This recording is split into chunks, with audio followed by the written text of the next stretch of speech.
Good morning. So here we are, winning, right? Working to win every single day. And in some cases, we're still looking for a break. You know, that one thing that is going to let us know that we're moving in the right path. And for a few weeks, maybe a few months, we've had struggle winning. And even if our spirit has been subjected to years of abuse and neglect, that winning spirit is still burns brightly inside of all of us. That power pack, never say die winning attitude can come alive once again if we decide to take control of our lives. Even now, when things seem so uncertain, we've got to do so.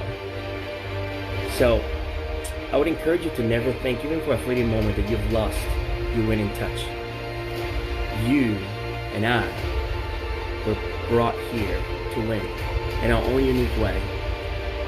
So, I know it's easy to lose faith sometimes, especially on those occasions like now, when things are just not clear enough for us to simply grab a hold of something and say, you know what, we're going to win. And bad seems to dominate our life with most things because we start to see what's around us and we feel even hopeless because it feels like nothing is changing. And it also feels like an uphill struggle with no relief in sight. And I say to you, your winning spirit is inside of you. We're all meant to win. And all it takes is for us to really dive deep down into the things and aspirations that we wanted to accomplish for so long. Your winning spirit is still alive and well down inside your heart and soul.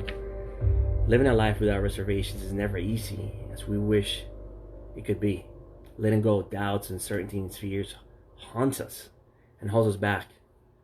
And even sometimes it's very difficult. So I say to you, face the road ahead, even with the bumps and the walls and the obstacles that are coming your way.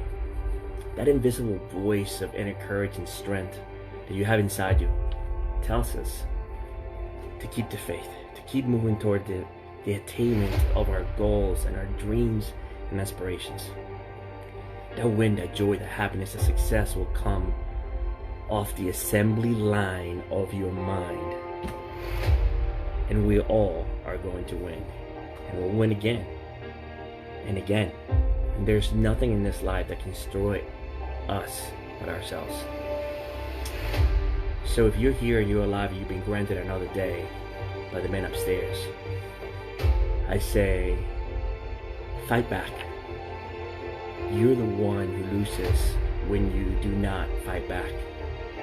It all starts the very second you say to yourself, or we say to ourselves, I am a winner. I am relentless in the pursuit of my goals and dreams. Think about that for a second. What do you think is going to happen the second you say that? And you start to continue to do that day after day. The temptation to give up is a common one, and it happens to all of us. There's no exceptions. So failure, to many of us, is something that stops us. And you can deal with it gracefully. You can simply learn from it, take notes of what not to do. And it's a common human condition. And we're somehow surprised when it happens to us. And I will say to you, goodness, it's going to continue to happen. And the more you try, the more you work towards the goals and dreams and aspirations, the more common it's going to be. So look back at your life and realize that every time you thought you were being rejected for something good, or that you failed at something, you were actually being redirected to something much better. Imagine that. No matter what, today and every day after today that you get to wake up, stand tall. Keep moving forward.